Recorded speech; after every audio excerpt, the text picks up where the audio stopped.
My mother and I were cleaning out my 93-year-old mama's house after she passed, getting it ready to sell. In the attic, I stumbled upon an old wooden chest buried under dusty boxes. Inside were a folded American flag, some medals, and a journal, all in perfect condition, almost untouched by time. Here's the strange part. My mother always said my great-grandfather and his squad mates were never found after an assignment, so I assumed they were MIA in combat. But after reading his journal, I realized that wasn't the case at all.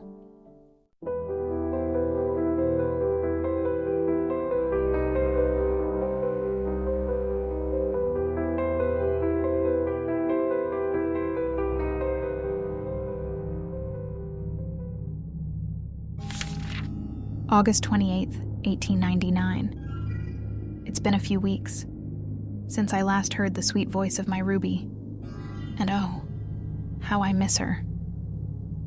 My thoughts often drift to her swollen belly, our unborn child, and the plans we made for after this mission. Louisiana was supposed to be our new home once I returned. War or no war, I promised her that much. Yet here I am, in this forsaken ruin, the Spanish fort, which should have long been left to rot. They say it's strategic, but I've yet to see any sense in that. We ain't seen hide nor hair of an enemy. Sergeant Harris got the orders, though he seems just as puzzled as the rest of us. He's a solid man, Harris. But there's a look in his eye I don't care for. Maybe it's just the quiet here. Too much of it. The air feels wrong, heavy, like it's watching us. Orders were simple. Report any anomalous activity. What that means, none of us rightly know. But I can't help but think, we're here for something more than they're telling us.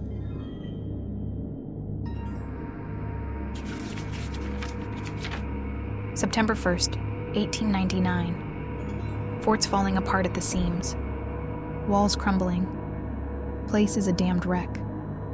We've been patrolling day and night, but it's dead as a graveyard. Richards keeps griping about how this whole thing's a waste of time, and maybe he's right.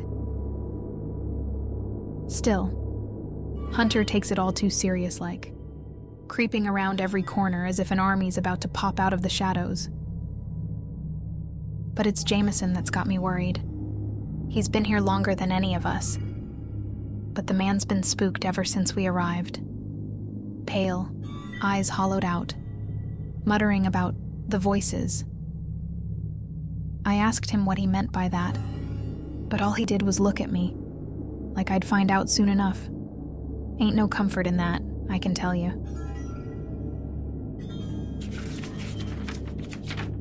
September 5th, 1899. It was late last night when things took a turn. Hunter and I were on watch when we heard it. Soft, like someone whispering from a distance. It didn't make sense. The fort's been empty for years, but there it was.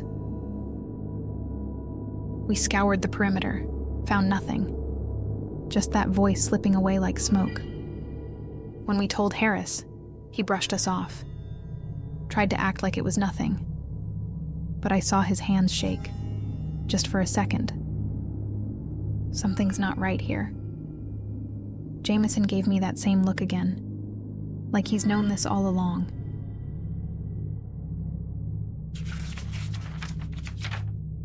September 8th, 1899. Jameson finally cracked. Pulled me aside last night, after everyone else had turned in. He's been hearing things since the day he set foot here. He says, voices, whispers, just like the ones Hunter and I heard. I told him it was just the wind, but he swore up and down it wasn't. It's them, he said. What he meant by that, he wouldn't say, left me with a knot in my gut that ain't gone away since.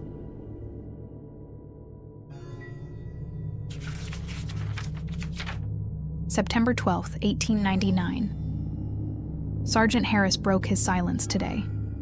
Turns out, we ain't the first ones to be stationed at this godforsaken fort. There were others before us, sent here for some observation missions. Most of them never made it back, disappeared, or left their posts, according to Harris. He was told to keep quiet about it, but with all that's been happening, he couldn't hold it in no more. He said this place has got a reputation, that people say it's haunted. Haunted or not, something's definitely wrong. The whispers. They're getting louder.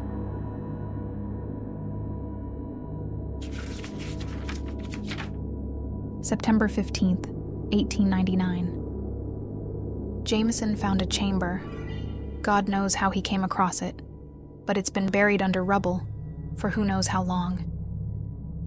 He took me there just before dawn. Inside, we found old uniforms, rusted weapons, and bones. More bones than I care to think about. Jameson stood there, white as a sheet. "This is where they are," he whispered. "They never left." I wanted to run. Hell, I should have run. But Jameson wouldn't budge. Says the fort's cursed. That what happened to those soldiers is happening to us.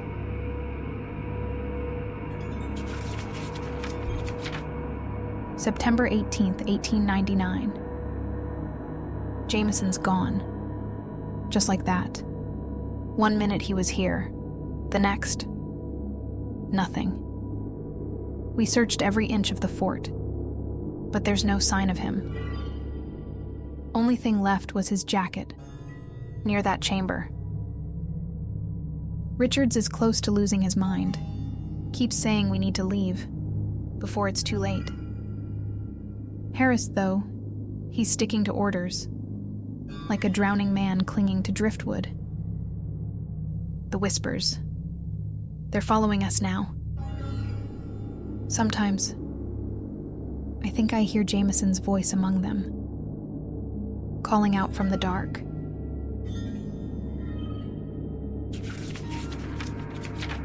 September 22nd, 1899. I don't know how much longer I can do this. The fort feels alive, like it's breathing down our necks, watching every move we make. Harris is falling apart, trying to keep us in line, but it's no use. Hunter won't speak anymore, and Richards, well, Richards isn't far behind him. The voices, they ain't just in the air anymore. They're in our heads, calling us by name. How long before they call me too?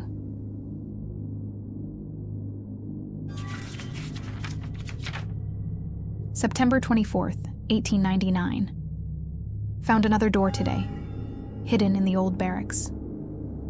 Behind it were more bones, and an inscription on the wall. "We are the forgotten. Do not seek us." It felt like a warning, like it was meant for us, though we ignored it. Hunter's convinced we ain't supposed to be here, and I'm starting to think he's right. But it's too late for second thoughts now.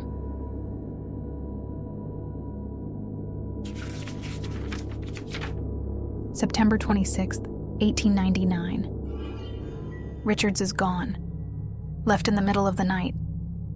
No note, no nothing.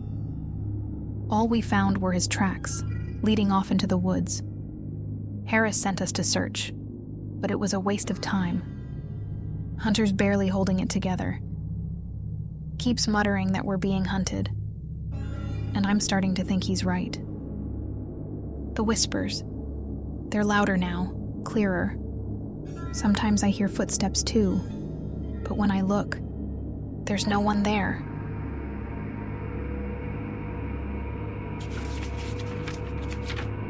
September 28th, 1899. 3 of us left. Harris, Hunter, and me. We don't talk about the others. Not anymore. Last night, we heard something moving in the fort. Heavy steps echoing through the walls. Harris went to check, but he came back shaking like a leaf. He won't say what he saw, but whatever it was, it's only a matter of time now. Hunter ain't slept in days. He says we were sent here to contain something dark. And I'm starting to believe him.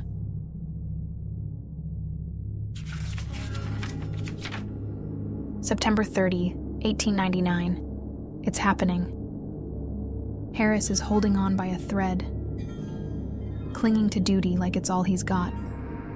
But there ain't no mission left. Not really. Just survival. Hunter won't leave the gatehouse. Says something's coming for us.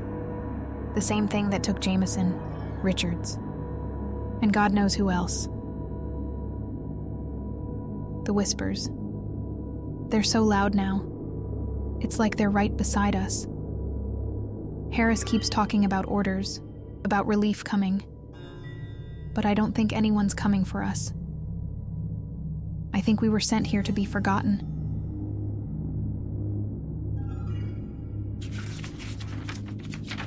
October 3rd, 1899. I'm the last one now. Harris, Hunter. They're gone. Vanished like the others. The whispers. They won't stop. They're calling my name, telling me it's time. I hear Jameson's voice in the dark, telling me to come to the chamber. I don't know how much longer I can hold out. Whatever's here, it's been waiting for us all along. And now it's calling me home. May God be with me.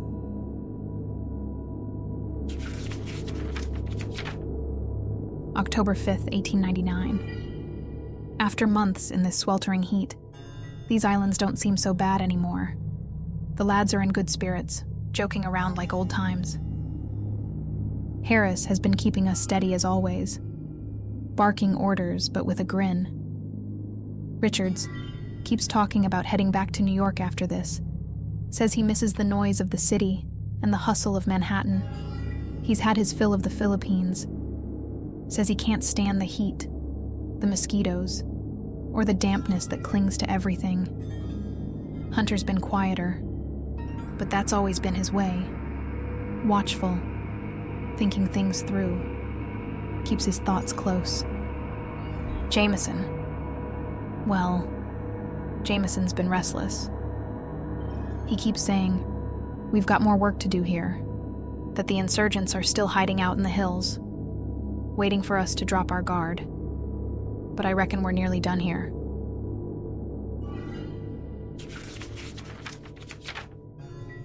October 7th, 1899. I got a letter from Ruby. Our daughter's here now. A little baby girl. Can you believe it?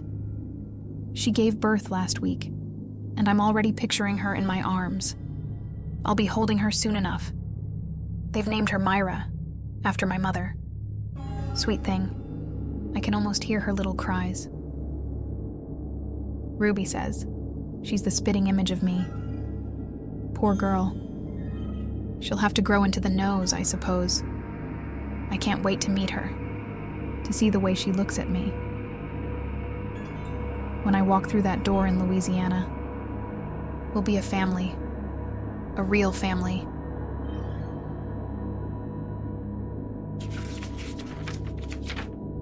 October 10th, 1899.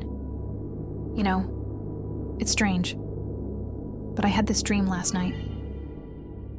Myra, all grown up, wearing a white dress, a veil over her face. She was getting married, standing at the altar, and I could hardly believe it, how fast the time had gone. Harris and Richards were there, laughing, patting me on the back, saying, "Can you believe it? She's all grown up." It felt so real. And when I saw her, my little girl all grown, I wept like a fool. I think she even kissed me on the cheek before walking down the aisle, telling me, "I love you, Pawpaw." Isn't that something?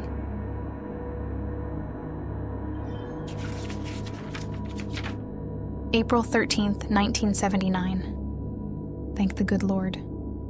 It's Friday. The boys are coming over for a few beers. Would you look at that? I can't believe I still have this logbook. After all these years, been sitting in the dresser all this time, just waiting for me to remember it. Funny how life sneaks up on you like that. Myra's all grown now, married, and with a baby on the way. I reckon Melinda's a fine name for a girl, but at my age, what do I know? Hard to wrap my head around the thought of being a grandfather soon. Retirement. Well, it doesn't much suit a man like me, but I suppose I'm finally ready to hang up my hat. Ruby's been after me to tidy up my old service things. Calls it sentimental value. And I guess she's right. Just got to track down the rest of my decorations now.